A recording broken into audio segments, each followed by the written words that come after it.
All right, there we go. Hello, everyone. Hello, everybody. Doing a little something different. Talking about the theories of A Song of Ice and Fire. Yeah, we're switching gears a little bit today. We do a lot of Harry Potter. We do a little bit of Song of Ice and Fire. So let's do I gotta more. fix this. This has been annoying me. Let's do a little more A Song of Ice and Fire, right? Why not? Like a lot of other stories, though, A Song of Ice and Fire's theories are wild.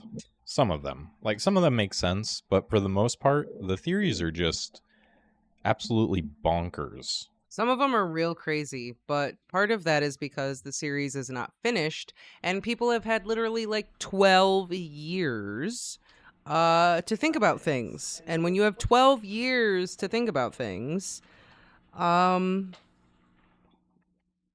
you come up with a lot of ideas. Not all of them good, but you come up with a lot of ideas. Yeah, you got me there. Okay. I mean, I guess we can just kind of kick it off with starting the theory that kicked it all off. Who was Jon Snow's mother? I feel like this started a whole generation of like literary detectives combing through every page, reading into every word. Yep. And R plus L equals J. The big one. that to the Song and Ice and Fire community is like the equivalent of E equals MC squared. Pretty much. But you were telling me that people don't even believe that. Like, there's some theories that Lyanna is not Jon's mother. Right. So the R plus L even though it's equals- confirmed in the show, technically.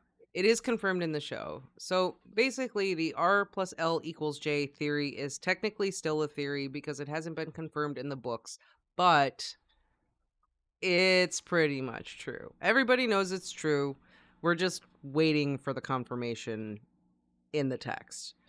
You're actually the one who told me that there was another theory. What was the theory? Who is apparently Jon Snow's mother, if not Lyanna? R plus L equals J is right. Rhaegar plus Lyanna equals Jon. But there are some people out there who believe Ashara, Dane, is Jon's mother. Why? How? And that Why does that make sense? And that Ned is actually his dad. So go on.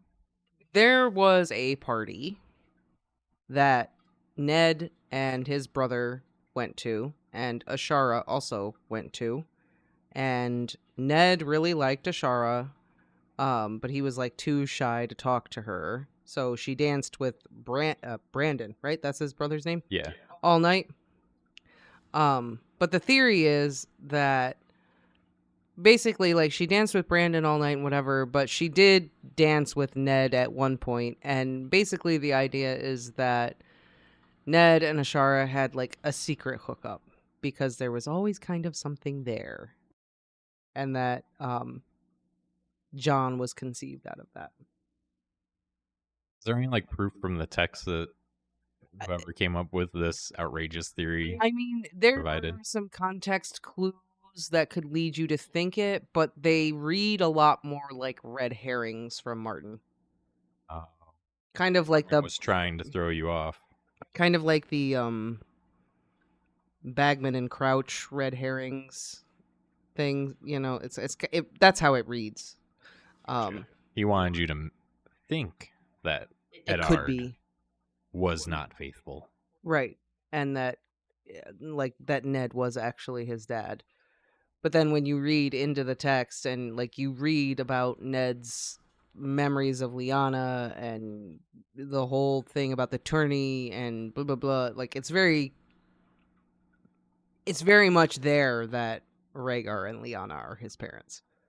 Like it's in there. It was turning lesson to who's Jon's parents and was Eddard a fuckboy or not? So the thing is that Brandon was a fuckboy, but Eddard was not. Oh, he was? Yeah. So Brandon was a total fuckboy. He was big and tall, and he was like I mean, I remember, yeah, Ed like Art talks literally about tall, it. dark, and handsome kind of Mhm. like vibe, and like he was a fuckboy. So he taught Robert everything. And Edward was like the younger, shyer, quieter Honorable. brother. Yeah. I picture Ed Art kind of like Batman, but instead of like justice, it's honor. Which is also maybe I why do. Ned It's like, oh, gravitated to Robert so much. Like maybe Robert reminded him of his brother. uh, yeah, yeah, I can see that. They had a lot in common. Like Robert and Brandon had a lot in common. And maybe that's why like Ned and him bonded so much because there was that like Baratheon didn't even like Ned at first. He was just the little brother who stuck around and followed them everywhere. But yeah, I felt like the R plus L equals J theory is like it's pretty much fact, but if we're talking about a Song of Ice and Fire theories, like we have to mention it. We don't have to linger on it, but we have to mention it because it's the granddaddy of all theories. That's true. So The theory to end all theories. pretty much. Where do you want to start? Do you want to start with like some of the craziest theories? Or do you want to go to some that are like plausible? Melanie, hi. Welcome. Glad you could make it. She says she's watched most of A Game of Thrones but hasn't read any of the books, so much of this will go above my head. Um, I think you're actually better off because the show is finished. I'm also a So, few minutes behind. That's fine. no worries. Um, I don't think too much of it'll go over your head, and like if you have any questions, just ask and we will explain. Because the first 4 seasons of the show, um, are pretty faithful to the books. Once you get to season 5, things get weird and also bad. But the first 4 seasons are Relatively speaking. Compared to the books, it gets bad. no, it just gets bad. Okay. I In stopped my watching opinion. before then. Um, season 5 is just where like you could just tell like things are just going. Um, I mean they deviate from the books earlier in the show, but season 5 is where you can tell they're strongly deviating from the books, and it's not good because it's where they introduce the Dorne plot. And when you watch the Dorne plot, having read the books, you're just like That's wrong. That's you're like not what's supposed to happen. it's like that meme where the guy's reading the book and he's just like What did I just read? like for example, in the Dorne plot in the show, I remember Jamie's there. Jamie goes to Like Dorne. Oakheart isn't involved at all, is he? No, he's not even in it. Yeah, it's It's Jamie Jamie, and Braun. Braun. Yeah. I'm what? I don't know. What? I don't get it. You know who else isn't in it? Darkstar. He's just not there. He's not a character at all. So many great characters they could have put in. Quentin isn't in the show either. Like Wait, what? He's Quentin, like a big part of the plot. that whole plot with Quentin doesn't even exist. How do you what? Yeah. They just threw out the entire Dorn plot then because like he's the centerpiece of that. Yeah. It doesn't even like he's not even in the show. That's so bad. Yeah. All right, moving away talking about how bad the show is. I know. I'm just You know what? yeah, sorry. We'll start out with one of my favorite theories and one that I actually came up with myself Without the internet's help. without the internet's help. Okay, go ahead. So if it is out there, someone has probably researched it. I hate more this than me. theory, but go ahead. Why do you hate it? I hate it. I'll tell you why I hate it, but go ahead. Explain it first, and then I'll tell you why I Okay, hate it. my theory is that Serial Pharrell. Oh, okay. Serial I thought you Pharrell were talking about a different one. Never mind. No, I like this theory. was a faceless man, and when whoever it was came to kill him, we never see him die. So we don't know if he Is it died. Marin Trant? We don't know if he died. Boros Blount, maybe? I mean, it was implied. I think that Serial Pharrell has been each of these teachers that Arya has met along the way and guided her to Bravos so that he could complete her training. So Sirio is also Jaqen Hagar, etc. The kindly man, Exactly. etc. No, I thought you were talking about a different theory. I actually like that theory a lot, and that is a theory that is out there. That is? Like, yeah, that is an actual theory. I've heard people talk about that one before. And they say the same thing. Like, we never actually see Sirio die on page. And with Martin, if a character is dead, like, they die on page. Like, yeah, he doesn't shy away from just giving you the bloody end of every character. And if Sirio is a faceless man, that situation is something that he could probably pretty easily get away from. Yeah. And if he is a faceless man, he knew, like, the jig is up, so I gotta ditch this and then, like, reunite with Arya later. And we can break it down a little bit further. I mean, Jaqen Hagar came from the Black Cells in King's Landing after all this went down. Right. So it's very possible that Sirio Pharrell didn't die or was arrested, changed his face, and then ended up being Jaqen Hagar, did all his stuff, and then Jaqen Hagar helps her escape and then gives her the coin. Why? Because he wants to bring her to Bravos so that he can complete her training because he sees greatness in her to be a faceless man. Yeah. And then Bravos is the last step we get to, but right, because that's like where we are in the books is her deciding to leave, right? Yeah. Yeah. Because that's where we are in the books. And so then And Sirio Pharrell also talks about the god of death. And the faceless man talked about there's only one god. It's the god of death, and he always takes payment. And yeah, what does Sirio Pharrell say? What do we say to the god of death today? Yeah. Having him be Sirio, then Jaqen, and then the kindly man. Not only is it a good theory, but it also, like, each one of those characters is like a progression along the line of, like, the faceless man journey. Like, the first step is learn how to use weapons, learn how to be stealthy, sneaky, learn how to kill. The second step is,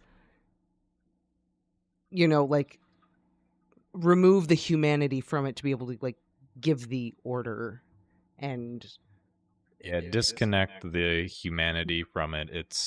This is like your job, basically. This and is what business. The rules are, and what the rules of being a faceless man are, and how the god of death operates. Right, the god of death. Personal, just business. And she needs to understand that if the god of death is owed a life, you need to give it back, and there must always be a balance. And she comes to understand that. And then she goes to Bravos finally, and yes, Sirio is the one who was first teaching Arya to duel. Yeah. And then she finally makes it to Bravos and actually undergoes the training, and the kindly man then gives her, like, the intricate details. And it is very much, all of these teachers is a progression in this direction. So it would make sense that they are the same person, like, slowly guiding her down this road. And then at this point now she's about to return to Westeros and use all that she's learned. Yeah. Kind of like a graduation. Even though she, like, was like, F this, I don't want to do this. I'm out. That's true, but maybe that's something intentional on their part. Maybe their whole thing was train her, get her indoctrinated. She's gonna rebel and whatever, but our plan is to unleash her on the world. Kind of Unleash her on the world. Yeah. My God, I think you're giving Arya a little too much credit. Well, you know what I mean. I mean, she does kill the Night King and everything. But in the show. Regarding go ahead. No, regarding R plus L equals J, according to my colleague, the showrunners shared with Martin this theory before they produced the show and received Martin's confirmation. Yeah, I'm pretty sure they did. Yeah. Yeah. Hated the guy they picked to play Rhaegar. I know a lot of people kind of guessed it in by book 2. Yeah, like this theory was out way before the show was even produced. Like the R plus L equals J theory was out before even Storm of Swords was published. Because Martin had to do an interview where people were asking him and if it was true, and he didn't really say it was, but he kind of said it was, and basically said, regardless what people have said or theorized, I'm not going to change my story in any way because all the pieces have been placed. I can't change it, otherwise nothing will make sense. Yeah, which means they got it. Yeah.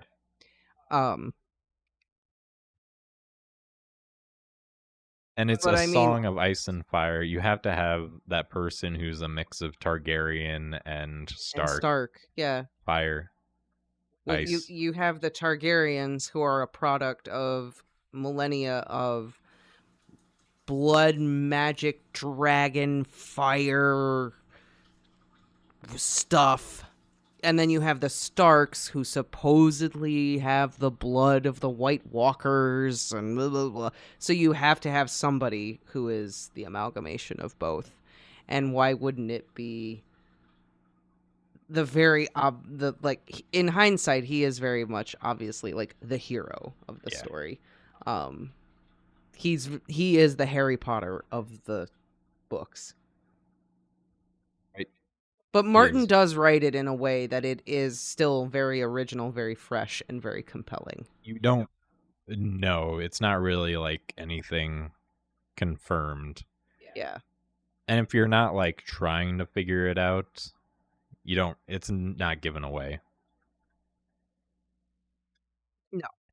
It's pretty well hidden in there. Although and that's why I like Martin, because what we were talking about yesterday was that I didn't like Voldemort's monologues because it puts plot armor on our characters and it just makes it feel less tense.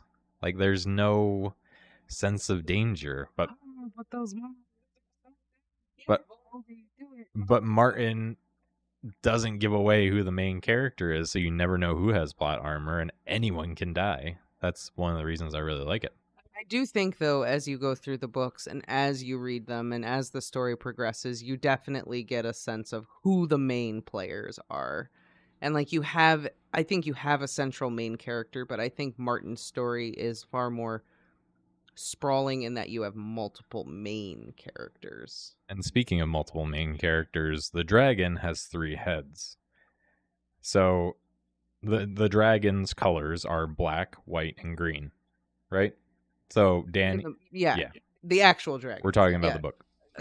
Because I think the colors are significant in Martin's story, and we can't go off the show because they change the colors. Yep. Black, black and red, Targaryen, Danny. Then white, Jon Snow. Snow, white. He has a, ghost who's a white dire wolf. Yep. So he's going to be the writer of Viserion. And then Rhaegal is the outlier. He's green and gold. Green and gold. And Viserion is cream and white, I think. Gold is always associated with the Lannisters. And their eyes are green. Tyrion has this obsession with the dragons. I will stake my money on it that Tyrion will be the 3rd dragon rider. So does that mean, though, that you think Tyrion is a Targaryen? That I don't know. It seems like it would have to be, which kind of brings us to the next theory I wanted to talk about, which is the theory that you hate. I hate this theory so much. That the Mad King is actually Tyrion's father. I literally hate this theory so much. Go elaborate. Why do you hate it? Okay. I don't hate that Tyrion could be Rhaegal's writer. Right.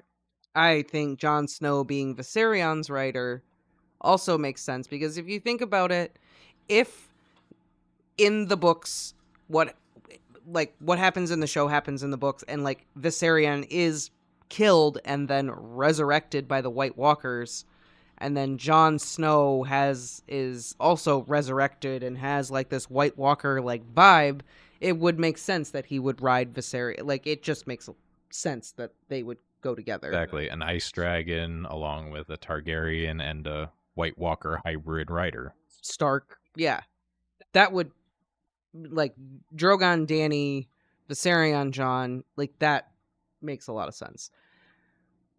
I don't hate Tyrion riding Rhaegal. I hate Tyrion being the son of the Mad King, because I feel like it cheapens the entire dynamic between him and Tywin. I don't really think so. The whole thing is that Tywin doesn't think Tyrion is his son. But Tyrion is the most like him. And for them to turn around and say, actually, he wasn't Tywin's son, just like kind of cheapens that whole dynamic a little bit, because then it's like, oh, Tywin was right the entire time. He actually wasn't his son. But I think it adds more weight and drama and humanity to it that Tyrion actually is his son and is his truest son. If it comes out that he is actually the Mad King's son, it's just like, well, Tywin was right the whole time, wasn't he? And it just, I feel like it removes layers from the complexity and dysfunction of their relationship. I don't think so. I think it does. But we can agree to disagree on that one. But what would be more fitting if Tyrion was his son, he didn't think he was his son, and he's just like him? Or if Tyrion is not his son, he's right, but he's the son of the Mad King, the Targaryens, who the Lannisters hated so much that they betrayed him, basically killed him, and yet he still turns out like Tywin, showing maybe the Mad King and Tywin aren't exactly different. We're not so different, you and I. I mean, they were best friends.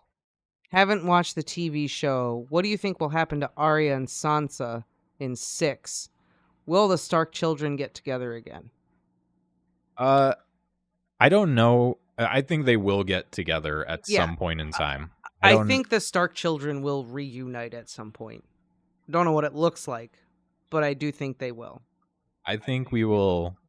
So you haven't seen the show, so I'm gonna try to not say what happens in the show, kind of.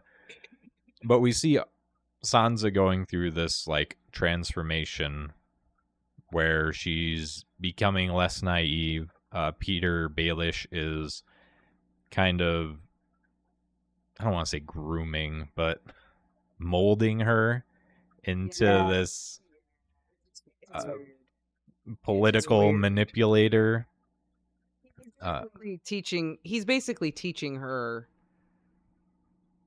what he knows and how he does things. So I think there's going to be a tipping point where he's gonna be teaching her, and you see her, she's gonna basically master it. And I think near the end of book 6 is probably the point where the scales are gonna flip, and she's going to outmaneuver Peter Baelish.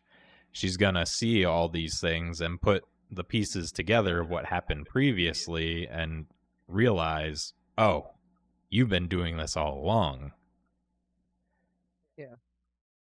Now, Arya, that's harder, because, I mean, she's going to get back to Westeros. So, this is an interesting conversation, because there are also theories wrapped up in this idea. So, well, that's why I'm kind of going down this road, because I think there's a lot of theories we can talk about. There's a theory that Arya is going to come back to Westeros, and this is actually one of my favorites. I really like this theory. that she's gonna reunite with Nymeria. Yes, please get your I puppy do like back. that theory. I think it'll happen. That Arya is going to reunite with Nymeria and really like connect her warg powers big time with Nymeria, and that Arya is going to lead the pack throughout Westeros and do violence and murder with the pack.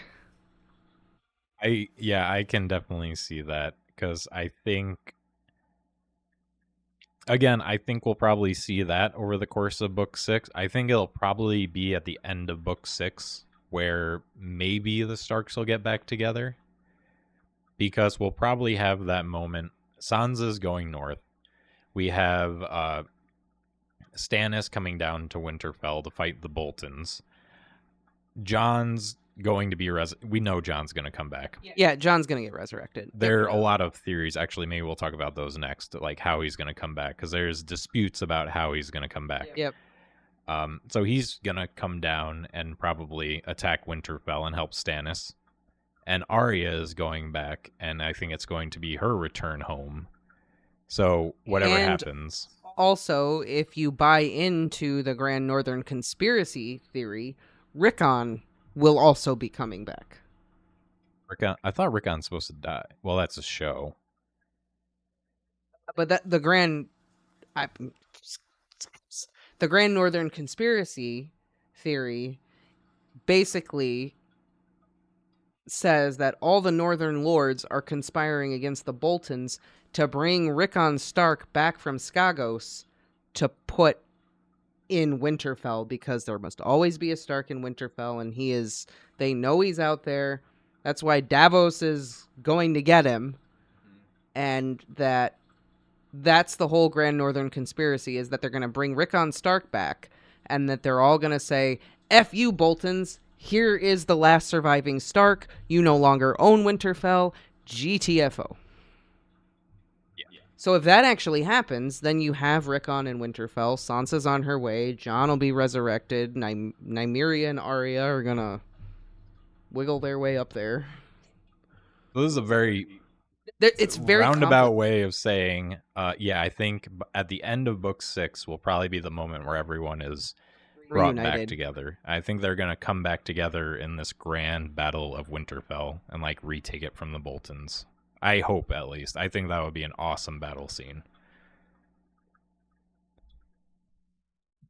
Peter is way too creepy when it comes to Sansa. Absolutely. Oh, yeah, he is. I think your theory of who will ride the dragons is akin to my theory of the three families coming together. So, I've never seen Ragtime, but Melanie says she thinks it's similar to Ragtime, three separate families coming together, like the ending of Game of Thrones. I've never seen it. I never saw it either, so I might have to look that up and see. So, Catelyn, what about Catelyn? So there is a theory that Arya will be the one to actually kill Catelyn. Okay, go into detail about that, because I kind of thought maybe Catelyn wouldn't come back at this point, because she's going to be... Her, Brienne, and what's his name, Jaime, are going to be doing their own thing. So the theory is that Arya will be the one to kill Catelyn because she will be out roaming with Nymeria through the Riverlands, like, committing murders, and then she and Lady Stoneheart will, like, meet up. And basically that Arya will tell her, like, I am safe, Sansa is safe, and, like, kind of just, like, put her out of her misery. And that, like, the whole relationship rift between Arya and Catelyn will be resolved through Arya, like, basically mercy killing Catelyn and basically telling her, like... Basically, Catelyn is this spirit still in this world because she needs to make sure her family is safe because she died. Well, basically trying to... A red wedding, it was awful. Yeah, but the whole time, she was just trying to get Sansa and Arya back. So it makes sense that, you know, she'll run into Arya and she'll find out that they're okay. And And they say that Arya would be the one to do it because Arya is the daughter, the child she had the most problems with and had the toughest relationships with. So it would make sense that Arya would be the one to put her to rest, so to speak, and therefore resolve her own issues with her mother and also, like, enable Catelyn to, like, rest in peace. I could also see something like maybe Sansa or Arya. Maybe Arya actually would make more sense. Arya is like mortally wounded, and they find her or something, and then she ends up giving her life to save Arya or something like that. I mean, that would be cool too. That would work as well. I think I think either way, I'm not saying like the mercy killing theory is bad, but either way it provides a satisfactory conclusion to the drama and relationship between the characters and like resolving everything in a satisfying way. Exactly. On TV, it seemed Rickon left a 6-year-old and returned an 18-year-old. Yeah, yeah. I think at this point in the story, Rickon is like 8. Maybe, yeah, he's maybe 8 at this point. Well, he's like 3 or 4 when the books start. And then at this point, he's Bran maybe is like 8, and I think he's like 11 or 12. Yeah. When he gets to the Three-Eyed Raven. Yeah.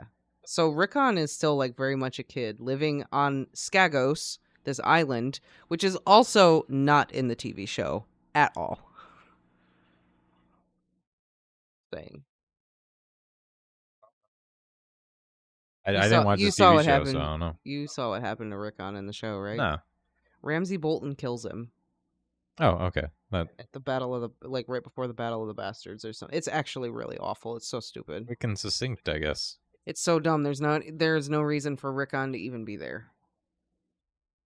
All right, I want to backpedal because I feel like we talked a lot about the things that are going to happen, and there's definitely some theories that thread through this plot line.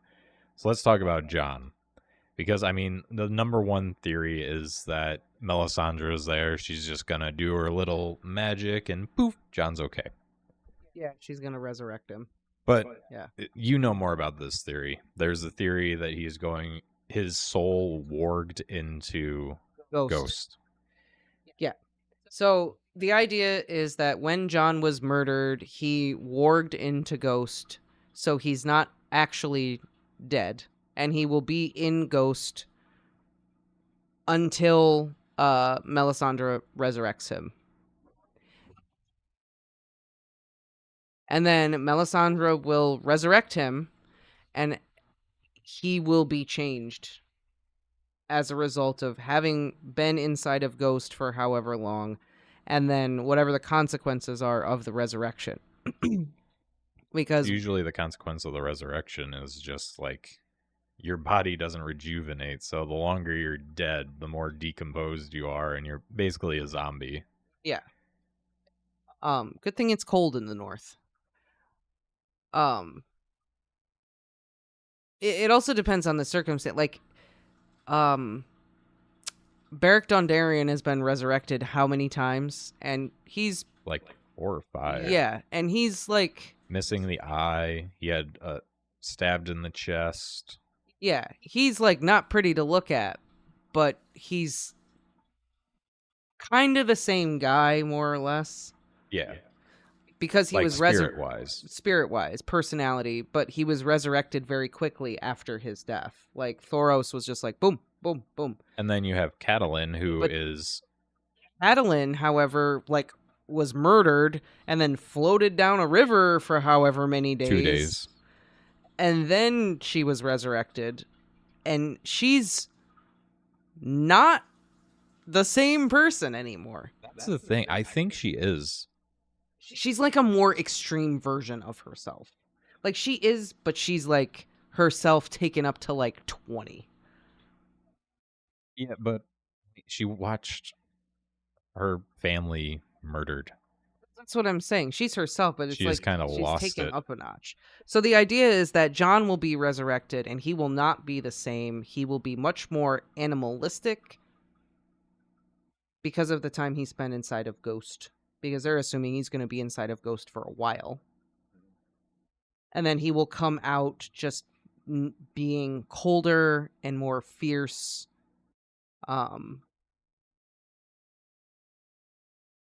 There is also a theory that Melisandre will not resurrect Jon, but that the White Walkers will resurrect Jon. Yeah.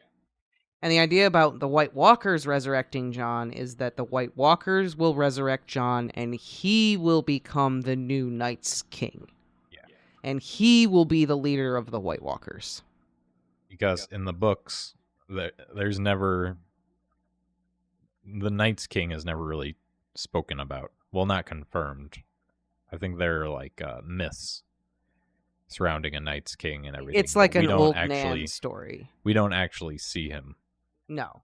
It's basically like a story. So this guy, the Night's King, was a Stark who supposedly married a White Walker woman, and they committed atrocities or whatever, and this whole thing, the Long Night and all that,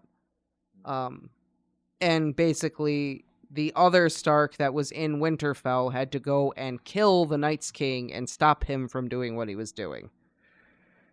But the idea is that in the books, we really don't know what the White Walkers want. We don't know what their deal is. We don't even know that they're evil. Like, very much in the show, they are portrayed as like this evil force that is to be reckoned with. But in the books, it hasn't been developed there yet. They're more of like a force of nature whose motivation we still don't understand. Maybe they're just the people that want to go on holiday. They're tired of freezing their balls off. They want to go down to sunny Dorne and go to the beach, relax. I mean, could be. And the have some idea is whiskey on the that rocks. Jon will become the new Night's King, and that maybe the motivation of the White Walkers will actually be not quite so malevolent, or maybe it will be, and Jon will become this kind of villain type character. And then you have like the showdown of Dany versus Jon. And yeah, and then that would be the Song of Ice and Fire. You have Dany with her dragons and Jon and the White Walkers. And if there is this whole element, you could have Jon on as the Night's King riding Viserion, the Ice Dragon, and Dany on Drogon. And it would be, they call it the Dance of the Dragons. It would be the Song of Ice and Fire. It kind of has the same language to it. My theory of how it ends kind of ends up the same way, but a little bit different. I think he's going to be resurrected by Melisandre. I think Viserion will be turned into an ice dragon. Or maybe not. Maybe he'll just ride him. Maybe it won't even be an ice dragon. Right, it could be. I think Martin did. Maybe not no, because I think Martin did confirm that there will be an ice dragon. So it has to be one of them. Or it's... And he'll ride this. So I think it will be that they'll make it to King's Landing and, you know, they'll have the plan in motion. They'll yield King's Landing. Dany goes off the rails and starts destroying everything, and Jon will have to intervene and stop her. And then it'll end up in this, you know, Dance of the Dragons, this firefights. And then that's how Dany will die. I think Dany will die, and I think Viserion will die. And in the end, it'll just be Jon and Drogon left. And then they'll have that moment where they've both lost something.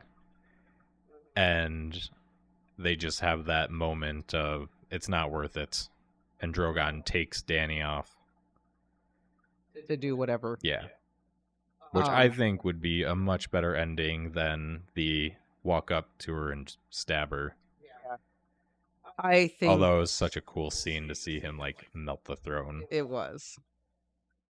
I think Dany dying on Dragonback fighting is fitting for her. Anyway, Just to piggyback off of the ice dragon idea real quick, love the theory that the hot springs at Winterfell are actually an ice dragon. Yeah. Or the little pond. Oh. No, the little pond in the Godswood is actually an ice dragon, and that once the White Walkers come south far enough and winter sets in, like the ice dragon will come about. Is that an actual theory? Because It is a theory. Yeah, it's a theory. Okay, because I remember I came up with that after we read the Ice Dragon. It's a theory. John being a White Walker, ice versus fire in the books. Many of Old Nan's stories turned out to be based on true events. I think that's a trope within the novels. Like, you have all these, like, Jenny of Oldstones, the song, and the stories and all of that. I think all those things are based on true events, but they are, like, embellishments and things. But there is a nugget of truth in all those things, just like we have all our stories.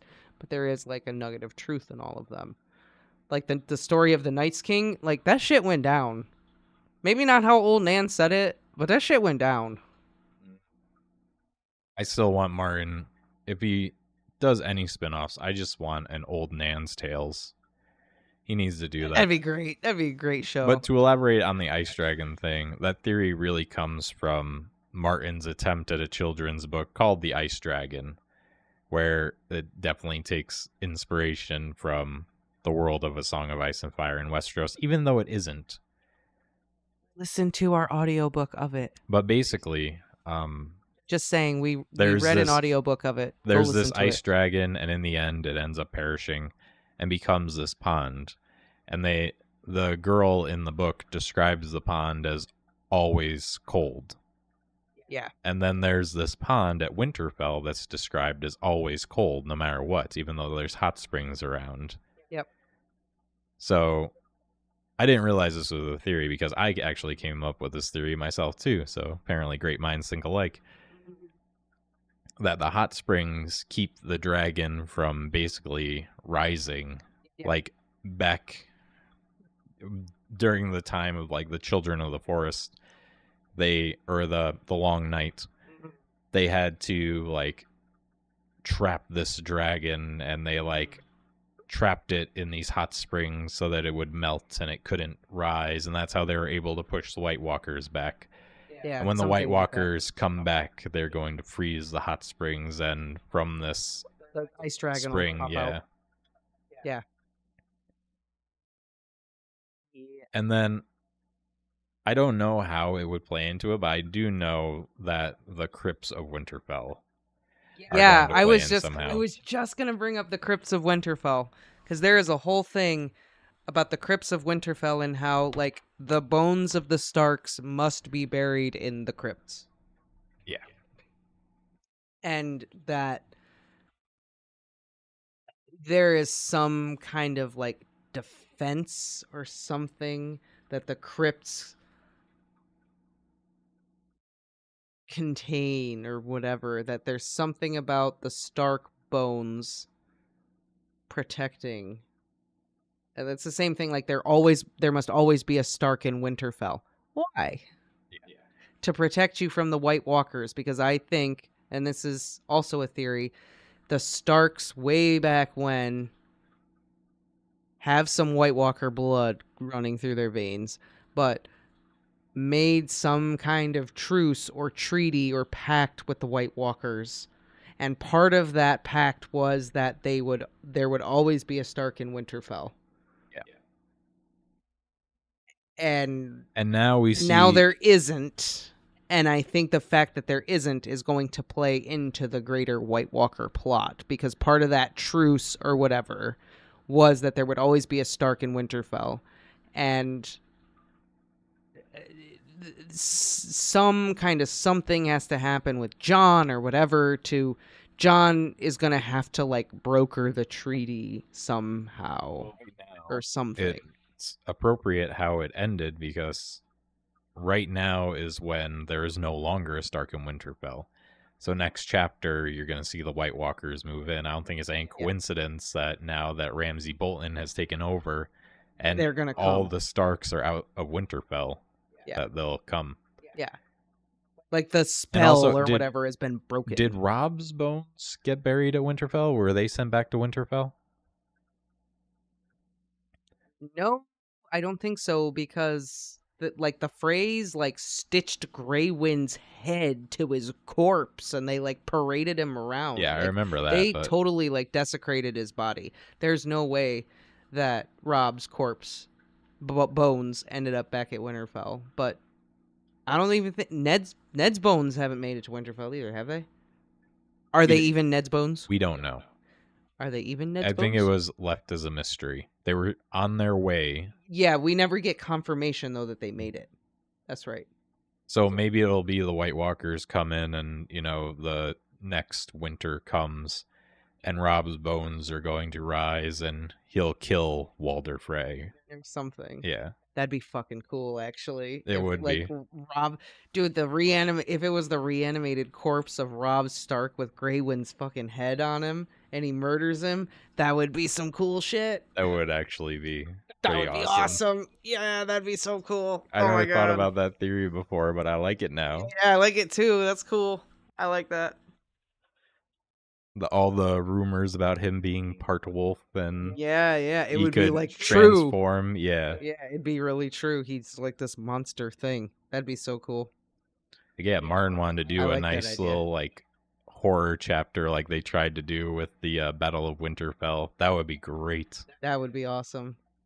That's like creepy body horror, violence, blood. Like it's all the horror things combined into one. Write that chapter from Walder Frey's perspective. That'd be awesome. There's this giant wolf-headed monster skeleton just tearing apart everyone in his castle. Sounds like a Witcher story. Kind of does, but I'd still read it. Oh, I'd read the shit out of that. That sounds awesome.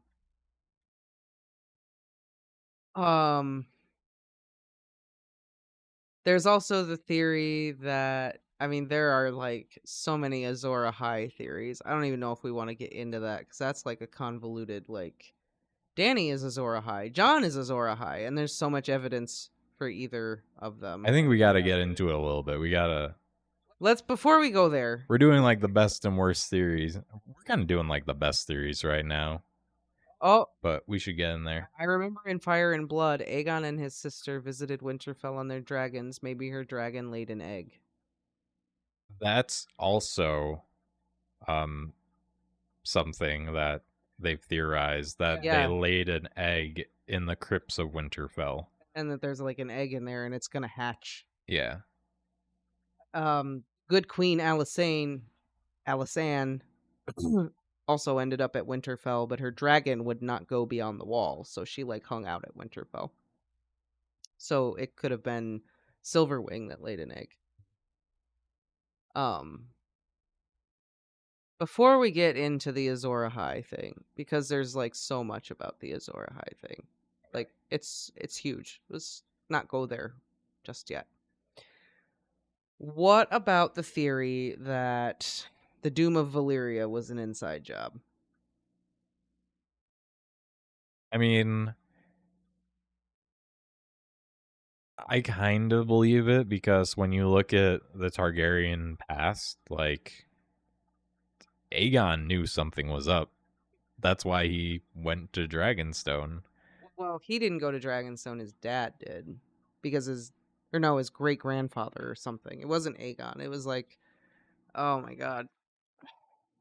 I sound so like I don't know what I'm talking about. It was like his great-grandfather, and his daughter had a dream that Valyria was going to blow up, and they went and moved to Dragonstone and avoided the doom. Yeah. But which I think lays the seeds for the Targaryens having the ability for prophecy. Yep. And then that's why you hear about the prophecy of the Song of Ice and Fire with the dagger, which you don't like. I don't like it in the show. I don't like it. Don't like it. I don't mind it, honestly. But the idea is that either the Targaryens like kind of were they knew it was coming, or they were partially responsible for it and they ran away. The idea is basically that the faceless men were born out of slaves in Valyria. Well, the slaves in Valyria become the faceless men and orchestrate the doom. And maybe they work with the Targaryens in order to do it. And that the blowing up of the 14 flames and all that was not actually a catastrophic geological event, but was rather an enslaved people freeing themselves. Well, they didn't do a great job at freeing themselves, but I mean, they don't live in Valyria anymore, so but no one lives in Valyria anymore. yeah, that's true. And it's actually funny Except because those worm things that girl got. yeah, when you read about like the Targaryen history, the Targaryens were very much, I guess, close to socialist society. Like they're very like open, and everyone was free to do what they want. Everyone shared in everything. And then it wasn't until like Slaver's Bay and everyone they started interacting with these people of Essos that they ever discovered slavery. Then they ended up bringing slaves to Valyria. And then they became the biggest evil empire ever. Kind of.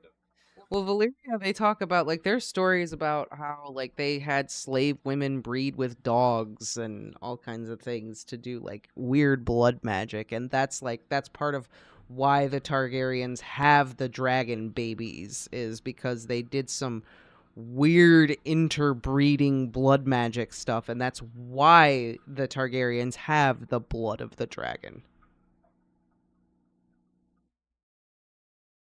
I don't know. It's just a theory. You know, since we're talking about this and you don't want to get into Azor Ahai just yet, what about some of the theories relating to Ashai by the Shadow? I want to go there so bad. Oh my god. Why? I want to know the things that are happening over there. I want to see. I want to learn some badass things. Do you know any theories about Ashai by the Shadow? Like, what goes on there? Children die there. I know that. Do you think maybe it was a war with the Ashai that killed the Valyrians? Heard that one. Well, Valyria was a very magical place, and Powerful. by all Like accounts, pretty much magical ancient Rome. magic and witchcraft is still practiced in Ashai. Big time. It may have been that these were like the two superpowers, and maybe it was a war with Ashai that ended up wiping out Valyria. Well, I know that the idea is that Ashai is where dragons are born, like where dragons come from, and that the Ashai taught the Valyrians about dragons and dragon riding and that all that blood magic, and that the Ashai gave them that information and knowledge. I know that's a theory. That's one thing I wish Martin would just clear up where dragons came from. I want to know. Well, That would they clear say so that many in theories up. Ashai by the Shadow, in the shadow Mm. is like where the dragons come from, and that there are still dragons there, but like no one goes there. Well, that is where Danny's dragon eggs came from, was Ashai. Yeah. So it's very possible. There's also a theory that the five forts are the Essos equivalent of the wall, and that maybe at one point, like the White Walkers, like the long night, the White Walkers, there was like a long night, but with fire whites. That would be kind of cool. That would be cool, right? I could see that maybe the Fire Whites like took over Valyria, and what happened to Valyria is now going to happen to Westeros just with ice, with the White So like maybe Walkers. that was like their long night, but with Yeah. fire. Also possible. Saying that's weird stuff happened. I could see it. Yeah, yeah, yeah. But that being said, I think the Targaryens were probably involved somehow or had some very good friends. Yeah. They did not just get away by accident. Yeah. No way. Just because my kid had a dream and I believe her, so we are leaving. There was more to it than that. For sure. Not really so much a theory, I guess kind of, but there is the theory that like dragons. So Balerion the Black Dread was the last dragon to be born in Valyria. Yeah. Uh, Well, the only dragon alive that was born in Valyria and knew yeah. Valyria. Yeah. Who were the other dragons? Vagar and Meraxes, Yep. were both born on Dragonstone, and in the end, Balerion ended up being slightly larger. There's no exact measurements. They just said No. Balerion was Was the always biggest. He was just slightly always the larger at the biggest. time of his death than Vagar was at the time of her death. Yep. And there are theories that could say it's because Vagar was 20 years younger, approximately, because we don't know exactly when Balerion was born. But Right. Balerion was approximated to be about 200 years old. Like when he died, right? Vagar is about, yeah. Vagar is about 180 when she dies. So people would say it might just be because the 20-year difference, which is probably the most logical. Then there's other ones like, well, maybe male dragons just get bigger than female dragons. My favorite is that when dragons were closer to the 14 flames, closer to the center of magic, they would grow larger from the magic. Potentially maybe larger, faster. Exactly. And I really like that theory because if you believe that, then you can imagine in Valyria, Balerion the Black Dread, the largest dragon ever recorded, may have just been average Right, by maybe. Valyrian Yeah, standards. right. There might have been bigger dragons. So there are a couple things with Balerion being bigger. Um, if they are true reptiles, males do tend to get bigger. However, if they are true reptiles, they do not stop growing ever. So, I'm assuming they're not reptiles. I mean, They're dragons, just saying, magical it's like the creatures. closest biological. Also, something tells me that they're not cold-blooded. Um, Or maybe they are and they just need a lot of heat to warm up. maybe they're more like dinosaurs then. Maybe they're more like birds. That's kind of The what I vibe you would think, got. yeah. All right, so if they're not reptiles, if they're birds, um, Because they also fly, so they would have to share characteristics to birds. like hollow bones and Mhm. things like that. Um, even though they're like heavy and huge. Um, well, if they're not like reptiles, then I guess that just never mind. Um, but Martin has also said that dragons can change their sex. Oh, really? Yeah. Taking a little liberties from Jurassic Park there, I see. Martin has said that the dragons can change their sex, so being male versus female would not necessarily mean anything. Um, so there is not necessarily any sexual dimorphism with the dragons. And they can change their sex at will in order to reproduce. That would make This sense. is an evolutionary thing. I don't think we ever see that in the show, though. Do they ever? No. No, and you don't ever see it in the books either. Like, it's a thing that's like briefly mentioned in Fire and Blood that they can change their sex. Oh, gotcha.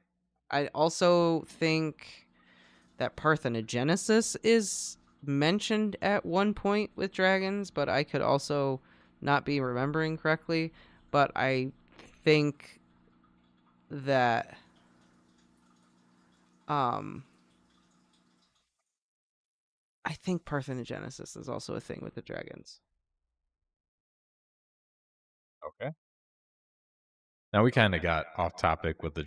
dragons. Well, Well, we there's did some talk theories about surrounding the dragons, dragons, but like the dragons are I'm great. not gonna let you skirt around it for too long. Azor Ahai.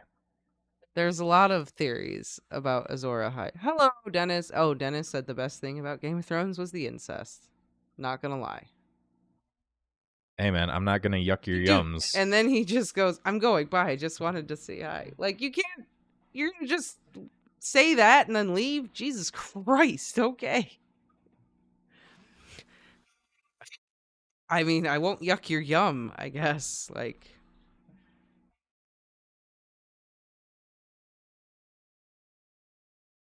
I don't know. Okay.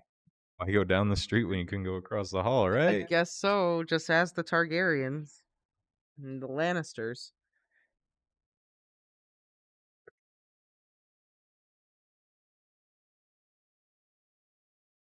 You okay? You gonna make it? I don't know. Azor Ahai. Azor Ahai, Azor Ahai. So stupid. It's so funny.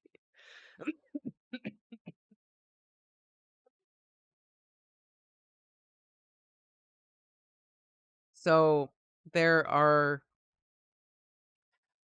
multiple theories about who Azor Ahai Reborn is, and there's a lot of evidence to support either claim. Jon and Dany being the big ones. Jon is Azor Ahai. Dany is Azor Ahai. Jon is Azor Ahai, and Dany is his Nissa Nissa. Kind of makes sense. I'll be honest, I don't really know about Azor Ahai that much. I haven't like looked into him. So he's the prince that was promised. He ended the long night and he forged a sword of fire. That's the end of my So in knowledge order of to him. forge the sword of fire, he tried 3 times to forge the sword. The first time he tried to temper it, I think he just tried to temper it with water, and it didn't work. And then the second time he tried by plunging it into a lion, and that didn't work. It's a big step.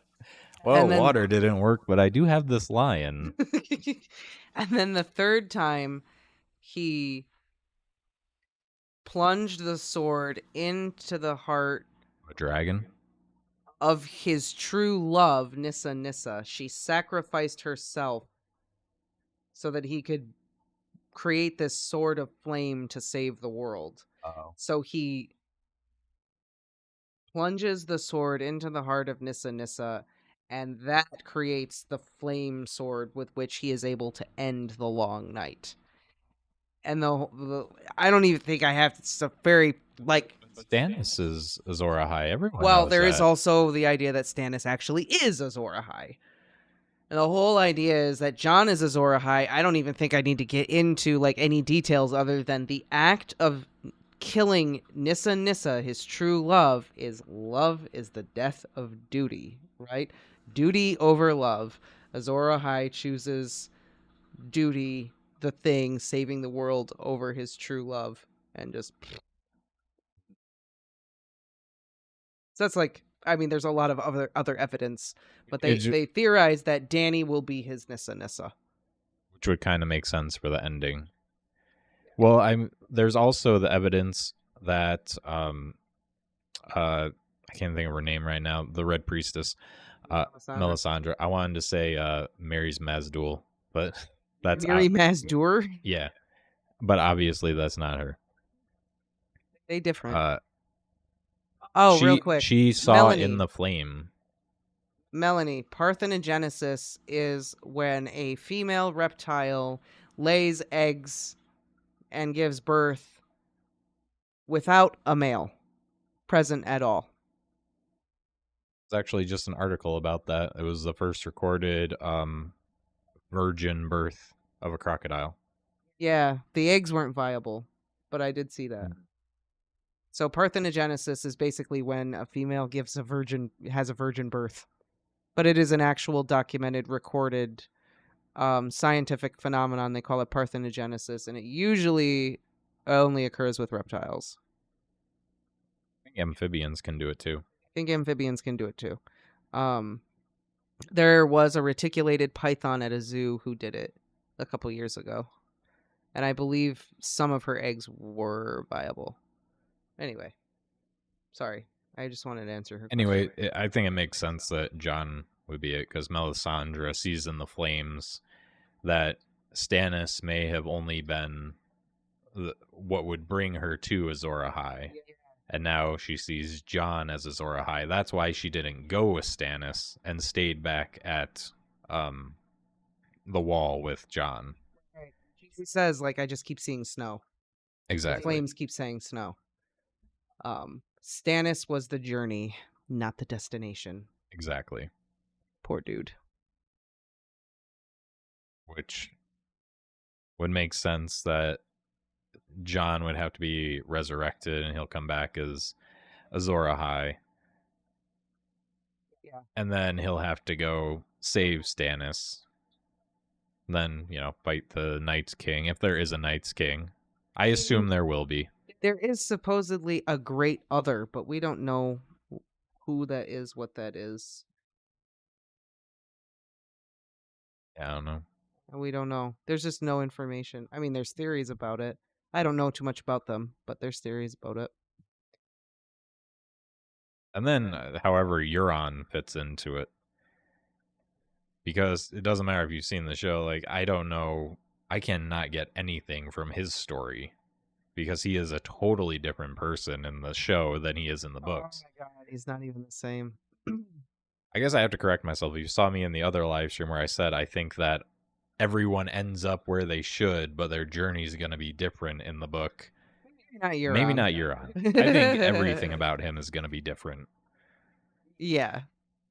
I mean, the current theory is that Euron is going to roll up into Old Town, summon a giant kraken, and do some crazy eldritch shit, and that maybe that's how Viserion or Rhaegal will die.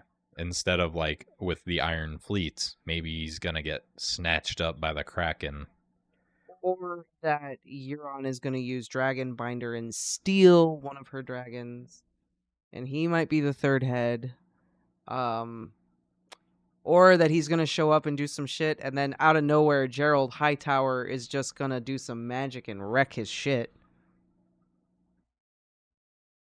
Because they do, like, talk about the Hightowers, but there's a lot of mystery. Like, he's just up in the high tower practicing magic. Like, what's he doing? We don't know. But it could play in somewhere. I would also just like to see the Hightowers in the books. Just saying. Ooh, any theory about Brienne? I haven't really thought about Brienne too much. As far as like her relationship with Jaime goes. You're welcome, Melanie. I think she's gonna end up like serving Catelyn.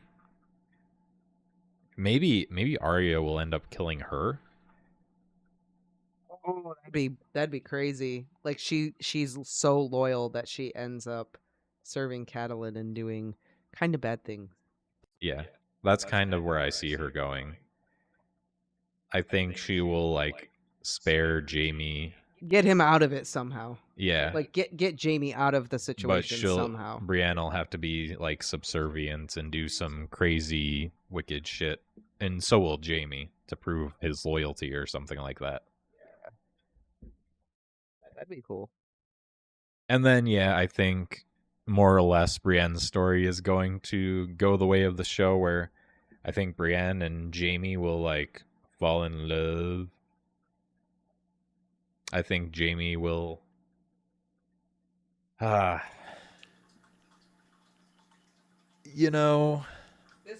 this kind of leads into another theory that it's hard to say where Jaime goes. Cersei thinks that Tyrion is the Valonqor, but actually it's Jaime, and Jaime will be the one to kill Cersei. Yeah, I think Jaime has to kill Cersei. I think Jaime has to kill Cersei as well. I feel like their stories are leading down the path of Jaime's redemption has to result in that he kills Cersei. He has to. Yeah. Like at this point in the plot, it comes down to like it doesn't make literary sense that he doesn't, like, for his character arc, he has to kill her. Yeah. Well, that's what I'm saying. I think him and Brienne will fall in love, and I was gonna say, well, don't tell Fuzz. Well, she will fall in love with him. Yeah. He'll probably fall in love with her too.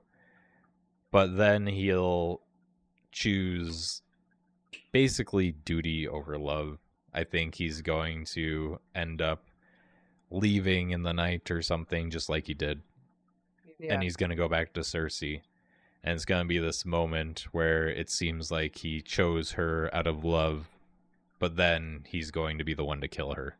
Like, he's not going back to be with her. He's going back to, like, finish it. Yeah. And kill her. Exactly. And I don't think he's just going to, like, you know, kill her and then go about his day. I think they will die together. They came into this world together. They will go out of it together. Yeah. I feel like that whether they die in the burning of King's Landing, they fall out of a window together. Something will happen where they will die together. I agree. I think that is the only ending for those two characters that make the most sense. And it is, if you think about it that way, if that is what happens, is he returns and he kills her, but they die together. Like, that is, when you think about the course of their lives, it's very tragic. It's a very tragic idea. It's extremely tragic. What about the theory that Tyrion has actually contracted grayscale and will lose the use of his tongue, or that he will have his tongue cut out?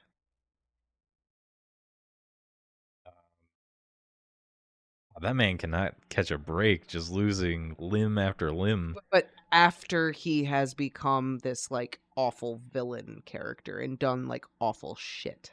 Yeah. And that part of the punishment is that he loses his tongue via someone cutting it out. Like, he gives Dany really bad advice. She comes to realize, like, I've burned King's Landing because you said, and look what I did. I'm never listening to you again. I'm going to remove your tongue. Or, like, when he fell in the river, he actually did contract grayscale, but he doesn't know it because it's working on the inside of him, and that it, like, eventually prevents him from being able to speak. That would be very appropriate, because I would be very sad, though. My favorite part about Tyrion is his wit mouth. And his mouth. That's why it would be like the ultimate punishment. It would be the ultimate karma. Your wit and your words and your villainy have caused so much havoc. Here's your karmic punishment. You can no longer use your words. Oh, it works so well. It's perfect. But I hate it. I don't want it. Yeah, you don't want that for your boy. Save it till, like, the last chapter of the story. Yeah. Yeah, I don't think who he likes it either. They're like, that will not be Tyrion. No. I think it works so well, though. It's awful. I'm not saying I don't like it either. But it works so well. Just like, I don't want Jaime and Cersei to die together, but it just makes so much sense. Honestly, I don't know. I mean, I really like Jaime as a character. I love his story arc, but Cersei can go. That's fine. I'll be upset if Jaime. She's a great character, but I don't care if she dies.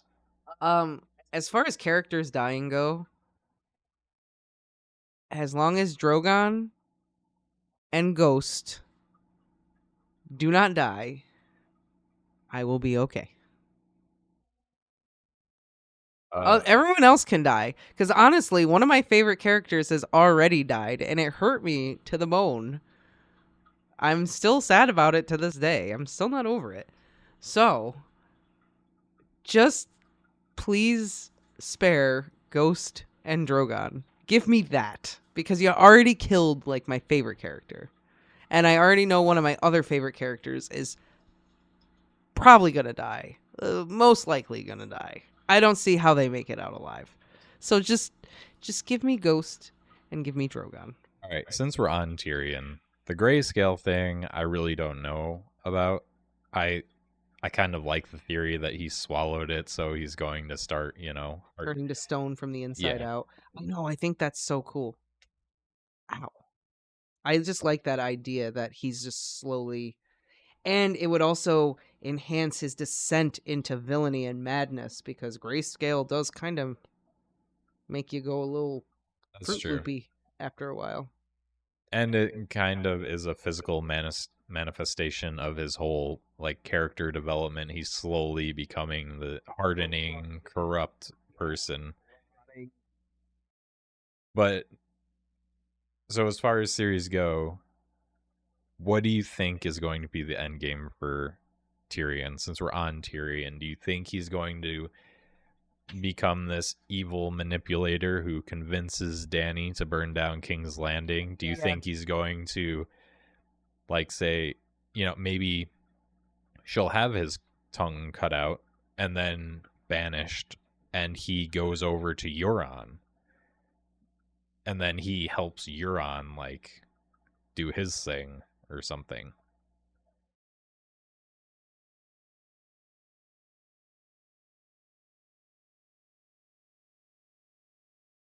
I think Tyrion is going to descend into evil and villainy. I could see him manipulating Dany I mean, I into think his story has to have him turn into the villain in some way or another. I could I could see him not going down that road with Penny, possibly pulling him out of this yeah, if, darkness. if Penny is able to pull him out, if anyone could, it would be her. But I also see it going down the road where He sees Dany as a Dany. tool to destroy his family. No, I was gonna say, um, Dany is going to like kill Penny for some reason, or someone's gonna kill Penny, and it's gonna be like the last straw. And he's just unhinged. Yeah, the straw that broke the camel's back, and he's just gonna go completely mad and lose it. And just say, I'm going to burn the world and I'm going to make Dany do it. Yeah, Because F her. I think he's going to see Dany as a tool for revenge. yeah. I definitely think that is what's going to happen. And again, maybe he will end up being a dragon rider, and he's gonna be part of the problem, burning down King's Landing. Right. And then Dany has to like contend with that. Yeah. After.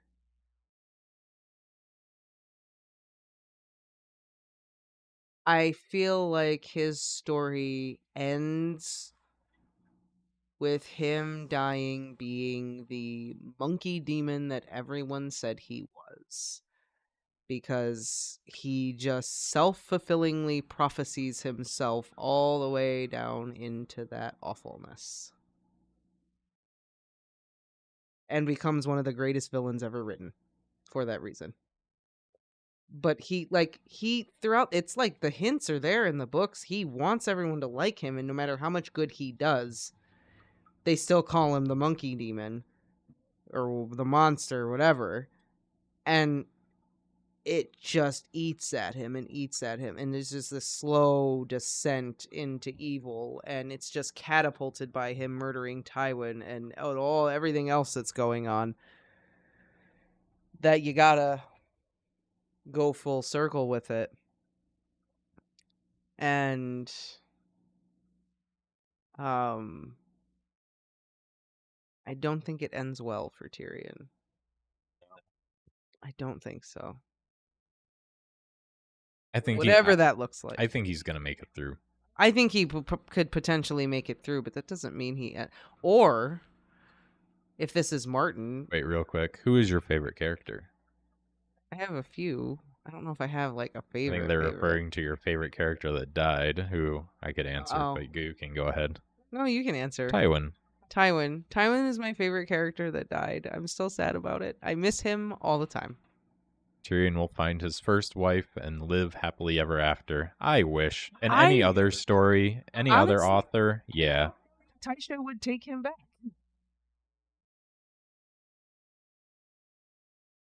No? Why not? Tywin made all those dudes rape her, and then Tyrion had to do it last.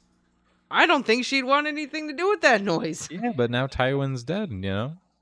What is he gonna do? Say, sorry, I watched while a bunch of dudes raped you and then I raped you. Can you forgive me? I just I don't. mean, that's a good start. That's, Also, my father who made them do that's dead, so now we don't have to worry about that. I feel like she might not be able to overcome the trauma If she's still alive. if she's still It alive. was a while ago, and this Westeros at war, She probably died. most likely. She probably died. But yeah, you think he's gonna become the monkey demon?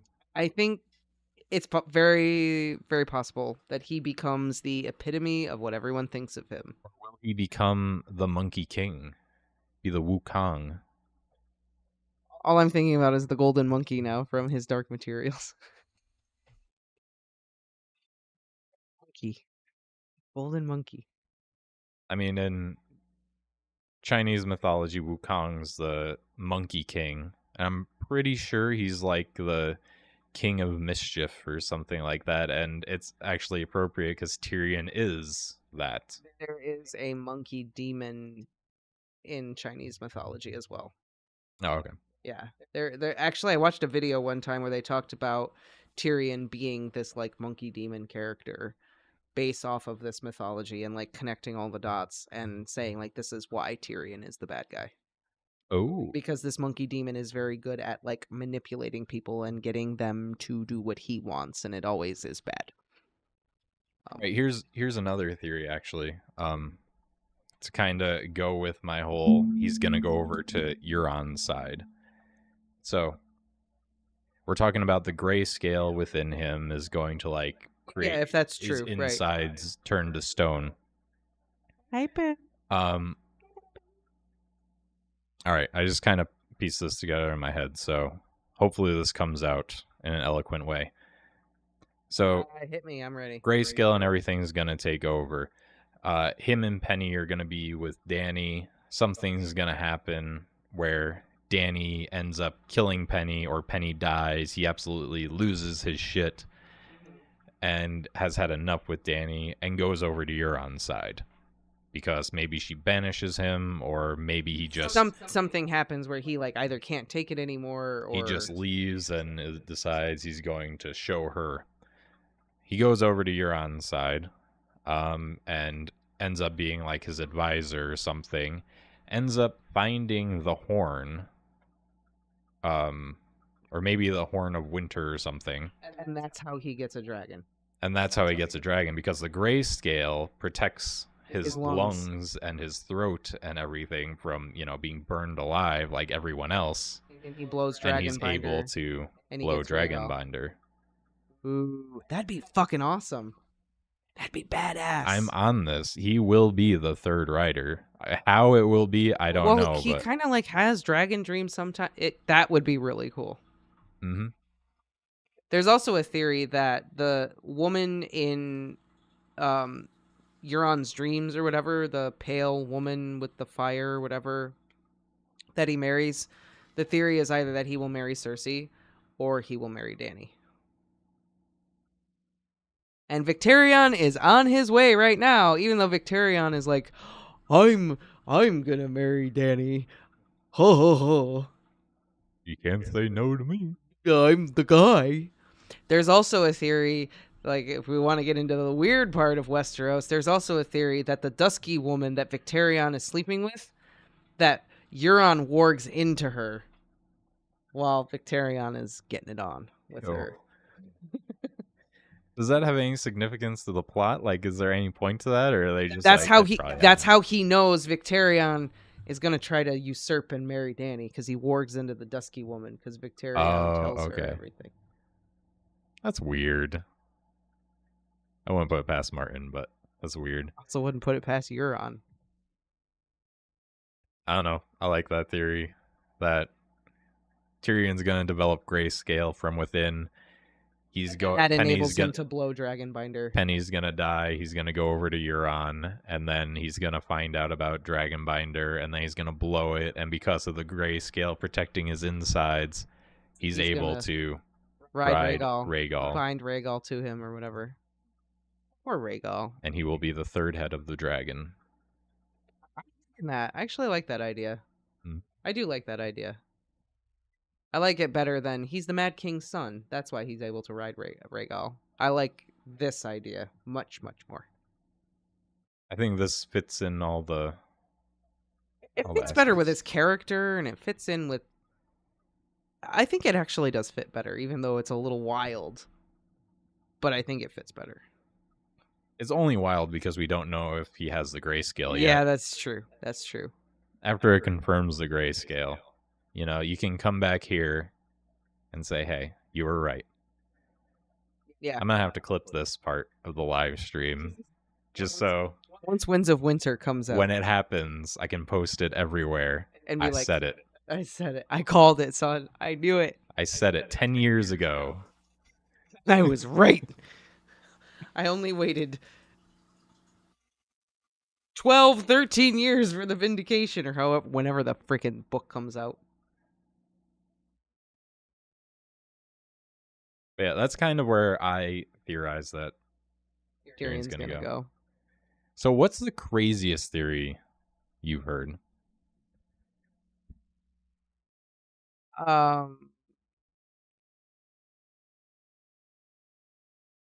Is it Varys is a mermaid? No. Or a merman? I mean, that one's just funny. Honestly, the one that really messed me up the most was that Bran is gonna warg into Hodor and rape Mira. So what's the point? I didn't even look up this one after you told me, just because I don't see there's because it would be the consummation of the third abomination of warging that Varamir Sixskins talks about. There's 3 abominations that you that would definitely be the third abomination that Bran would succumb to and then be just an evil dude. Oh, here's a theory since we're on Bran. Skip right over that one. Yeah. I got nothing to say on that other than ew. Yeah, I get ew vibes from that one too, and I'm like, I really hope not, and I don't think so. Chat says, what do you think will happen to Theon Greyjoy?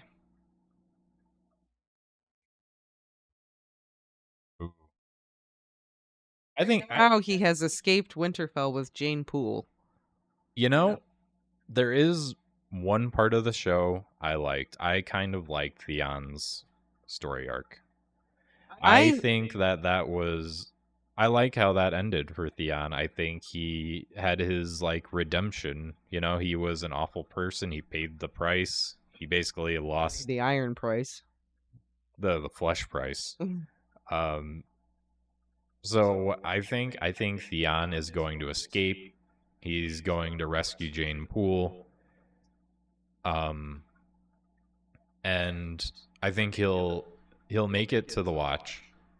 And there'll be, some tension and everything, and Jon will end up sparing him, and he's going to end up fighting along the Starks as one of them. Finally realizing that he really was a Stark all along. Kind of.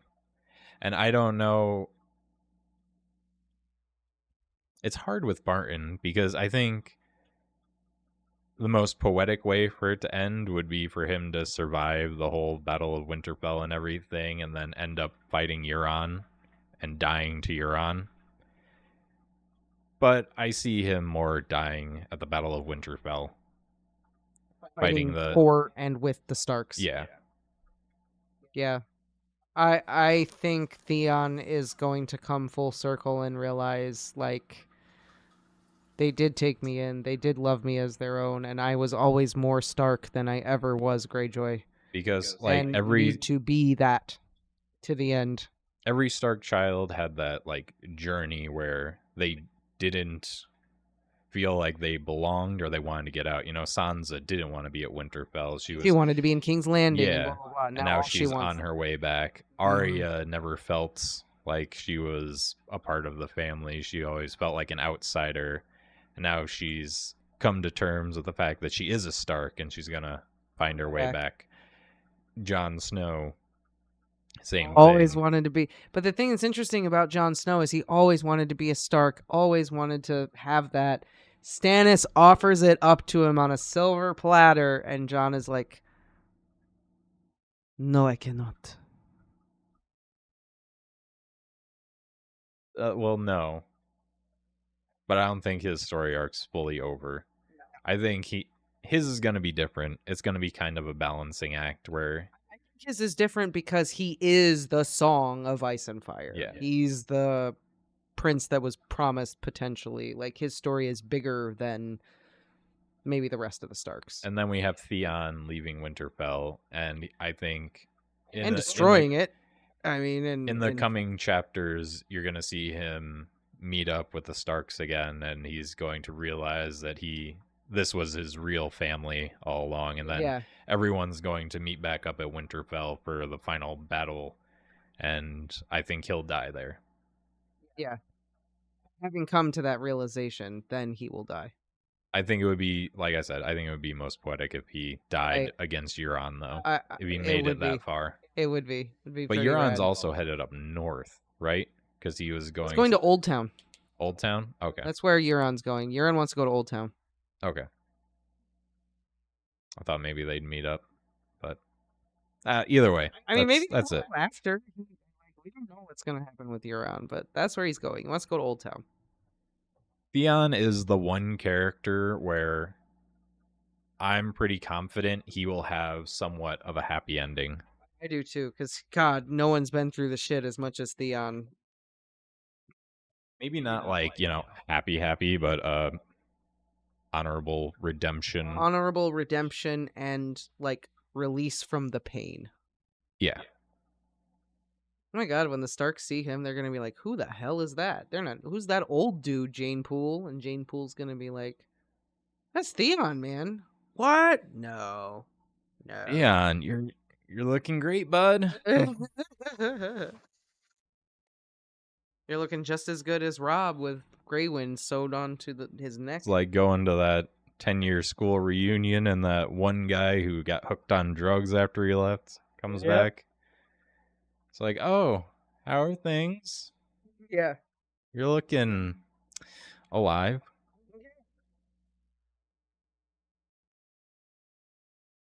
Sorry, my eye was really itchy. But yeah, that's it. I think Theon will have a good ending. I think so. He will die, but it will be a satisfying good ending. I would agree. What were we talking about before? I feel like there are just so many theories because as we're sitting here talking, I'm just like, there are so many theories. Like, there's theories about Patchface. There's theories about John Connington. There's theories about Young Griff. There's theories about Rhaegar. There's the time-traveling Tyrion fetus theory. There's the time-traveling Bran theory. That's what I wanted to talk about. Okay. The Bran theory? Yeah, because this is kind of a big one and would have a huge impact on the story. Go tell it. I can hear you. I just have to pee. Okay. So go start, though. I'll listen as I'm... I'll tell it, and then you can correct me when you get back if I forgot anything. So basically, the Bran theory is that there is only one Bran. So Bran the Builder from the past, all these other Brans from the past have been Brandon Stark, our Bran, who has made it to the Three-Eyed Raven. And basically he uses the powers of the Weirwood to see into the past and speak to himself. Like the whistling of the wind through the Weirwoods is actually Bran Stark speaking. Like, did I get that right?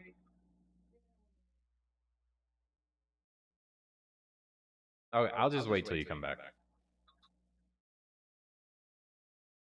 I thought you could hear me.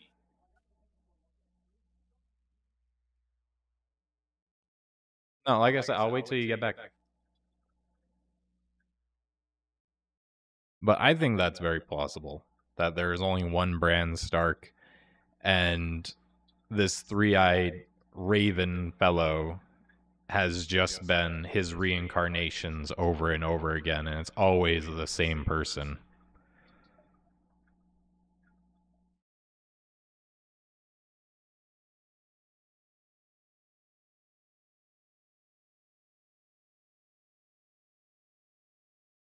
Yeah, would you agree?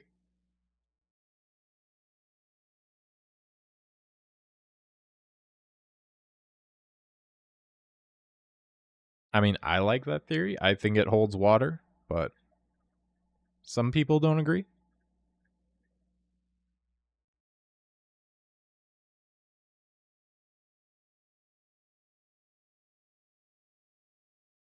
And it would also kind of fit nicely into the show's ending where Bran Stark becomes the king.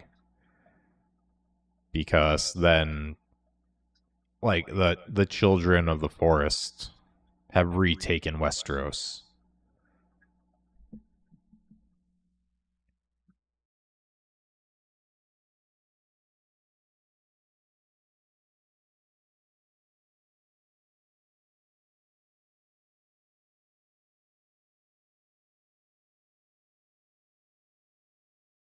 You okay in there?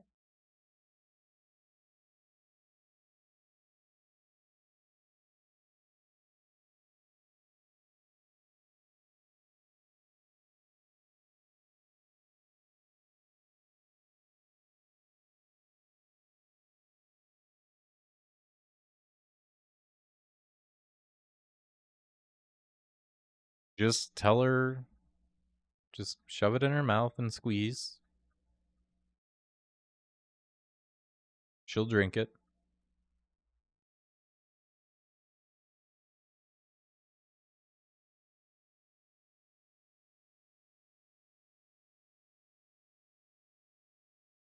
And then there's also the theory with Bran that uh, he ends up having to eat Jojen, which is pretty disgusting. But after hearing the whole idea of him with Hodor and Mira, it's not that bad, really. I'm So what is that theory? Why does he have to do it? I know there's the theory that he does it, but what is it? Yeah. Wasn't it to absorb the abilities of the Green Seer or something? I actually don't know that theory too well. You were the one who told me about that one.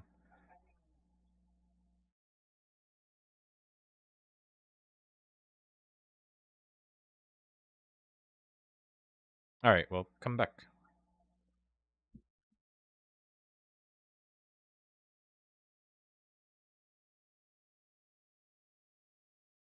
Or not. Okay.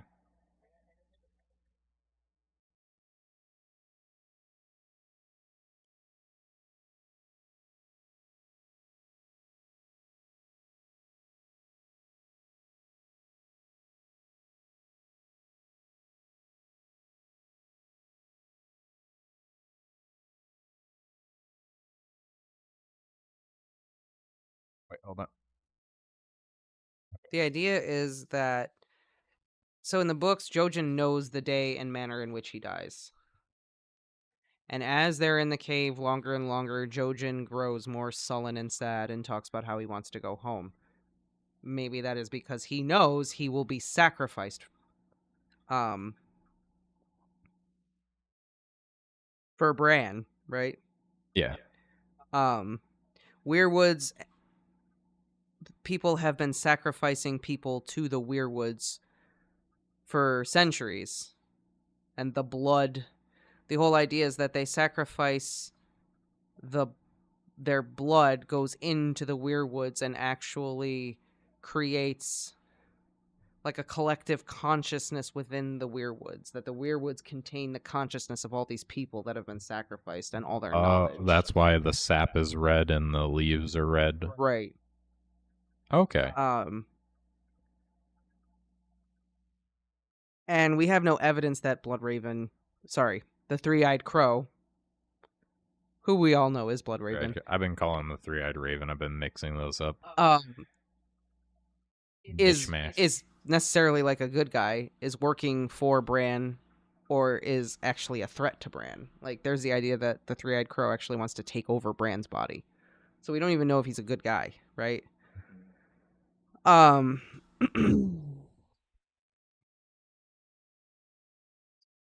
So the weirwood paste, the Jojen paste, would then give Bran like that direct connection into the weirwood net and access that like collective consciousness. Gotcha.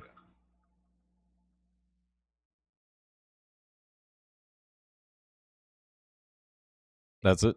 That's pretty much it. Oh, okay. Do any of these Brandon, coexist, that is, live at the same time? I don't believe so.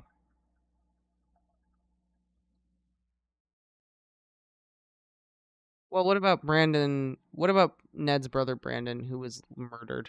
He died before Bran was born. You can look up the exact date, but he was dead before. So he would not be a part of the time-traveling Bran.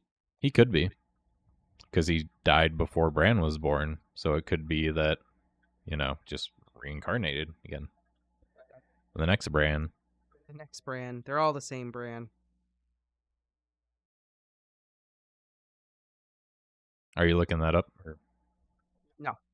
Okay. And then oh shoot, I lost it. There's one other Bran. Oh yeah, Cold Hands. There's the theory that Cold Hands is Benjen Stark. Supposedly Martin has disproved this, though.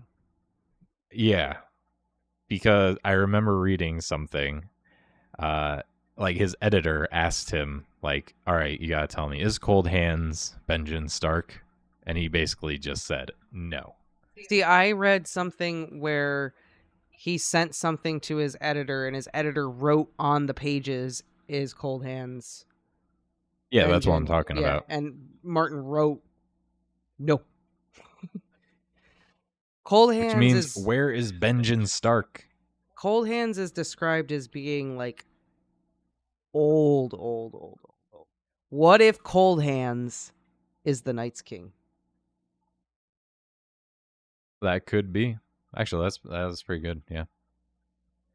That just was an off the top of my head, like, what if thing. Maybe that he's might the not even make Night's sense. King and he's manipulating Bran. He's working for Bloodraven. Yeah. Yeah. But then he also says they're trying to manipulate him so that they can access the Weirwood and they can basically have these spy cameras on Westeros. But Cold Hands also tells Bran, "I'm your monster." What the hell does that mean? It means spear me. I don't know. I'm your monster. I forgot about that. Is that a time-traveling Bran thing? That's too violent about Jojen. I kind of agree, but... Is it, though? This is a Song of Ice and Fire. Still, grinding him up into a paste and then feeding it to Bran, that's pretty bad. Yeah, but this is like deep mystical... I'm not saying Martin wouldn't do it.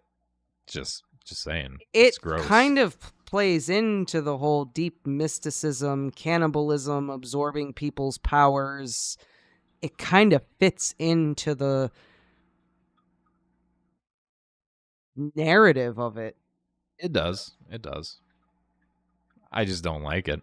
I mean, it's I've never yucky. liked it. It's yucky. But I think it's a pretty solid one, and I think it could probably be true. I mean, I agree. I think it could definitely be true. That being said, It would definitely be a bummer. It would. There's too much that makes sense, though. I To, mean, the like, say fact that that it's the not. sap always looks red dripping out of it. The only The leaves reason are why red. we would say it's not true is because, like, we just don't want it to be true. But there's no evidence to say that, like. I mean, I, I guess you could probably come up with a reason why it wouldn't be true, but the evidence to support it is pretty strong. Is there anything else you want to say about like Bran time traveling? I think it's a cool ass theory. I guess the other thing about him time traveling I is don't he know how can. I don't know how well it fits into the type of story this is, though. I think it kind of fits because you have not Mira, the lady who goes with Rickon, Asha. Osha. I always get her and Theon's sister mixed up. Because her name is Asha. Yeah. Asha. Yeah. She talks about in the Godswood when she first like meets Bran about how the trees speak. Yeah. And if you listen. Yeah. And I think that that's Bran, and he can like speak through the weirwoods from the past or the future into the past to like manipulate things how he wants. It's just it is then literally the idea of time travel within the universe, and that it just seems a little out of left field for the type of magic in the story. I don't know. It's not necessarily time travel. I guess not. It's not true time travel in the sense of what time travel is.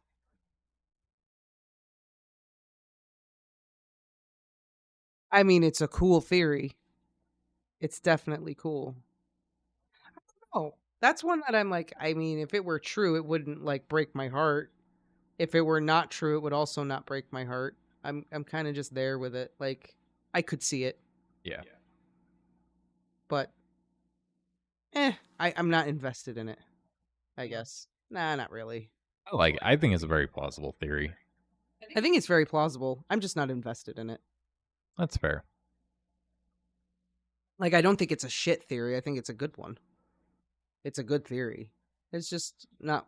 We're kind of reaching the end here, so I think we have time for like one more. So what's a good theory off the top of your head?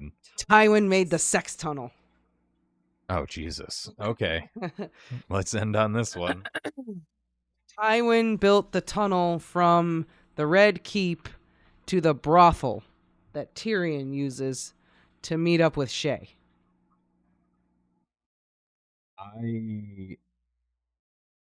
I kind of think it's true. The windows are yellow and red, Lannister colors, and it was built by a previous hand of the king. Tywin's the hand of the king a couple of times. And he has this like complex against prostitutes. And So- he ends up being with Shay. The whole thing is that Tywin hated his father because his father was openly weak-willed and carried on with prostitutes and spent his money willy-nilly. And Tywin was very like, no. But after Joanna died, like, I feel like low-key Tywin was like Tywin had needs. Tywin had needs, but he didn't want anybody to know, so he had the tunnel built so he could like sneak and do his thing and no one would know. And it kind of fits his character really well Fits because his character so well. he's all about being proper and you can't do this The and that. legacy and the appearance and the outer look of everything. And also it would again connect him with Tyrion and make them more of the same person. Right, and I think that's part of what makes Tyrion so angry. Not just that he's sleeping with his girlfriend, who also happens to be a prostitute, but Also happens to be the love of his life. which is really kind of sad because Shay very obviously was not in love with him. Anyway, that's a whole other like conversation. Um,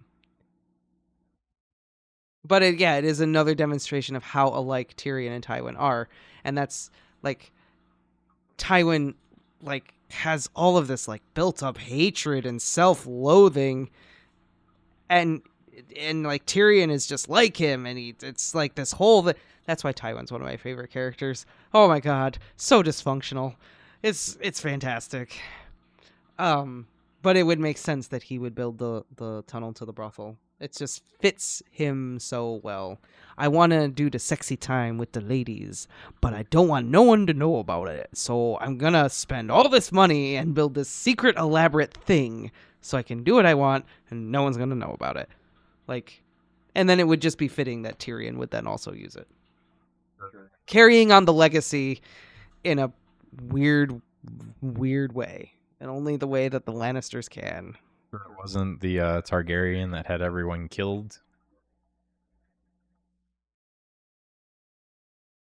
Have all the secret tunnels installed? I can't. Maegor. I could definitely see him doing something like that. Doesn't seem like Maegor's style.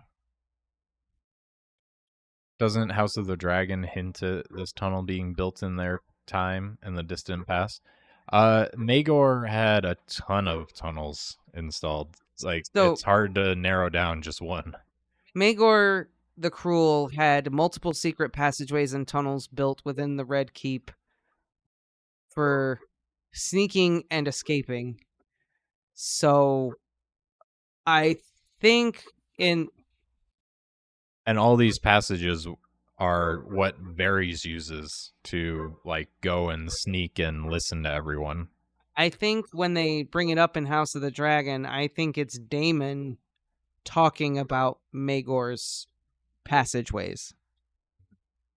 But they're all like little things in the. Well, we see one in House of the Dragon. Yeah, they use one. Uses. Yeah, Rhaenyra uses. Or Rhaenyra. It, yeah. This is a very specific tunnel that Varys shows him, and he said it was made by a hand of the king. So we know for a fact, like Maegor did not build this.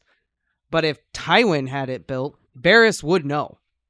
Maybe that's why he's being so vague about it with Tyrion. He doesn't want him to know. Yeah. It's his daddy's tunnel. The time travel idea seems to be inspired by the Hatterack and Dune. Yeah. Yeah, it's very much got like the prescience spice Kwisatz Haderach vibe. Which is kind of why I buy into it a little bit, because I mean, Martin took a ton of inspiration from like Lord of the Rings. Like, why wouldn't he take some inspiration from the greatest sci-fi? Right, book? Because you know he probably read Dune and loved that too. Yeah. Yeah. And Martin has written like in other genres other than fantasy. He's written sci-fi. And he's very much into like the hive mind. Like I guess in his other books, like the hive mind thing is like a big theme in some of his other writing. Yeah. Which would be what the Weirwood Net is. It's kind of like a big consciousness that Bran taps into. Yeah. Bran's going to become the God Emperor of Westeros. Yeah. Yeah. I could see it. I could see it too. I think that would, honestly, that would kind of be great. Well, this is like big omniscient ruler at the end kind of a thing. Yeah. It would be an interesting ending for sure. Like I said, I believe everyone will end up where they were supposed to in the show. The journey will just be different. Mm-hmm.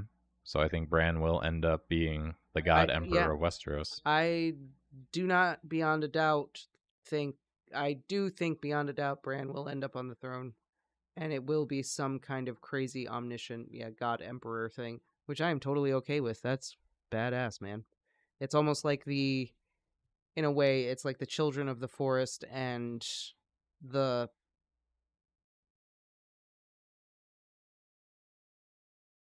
land taking itself back. Yeah. Through Bran.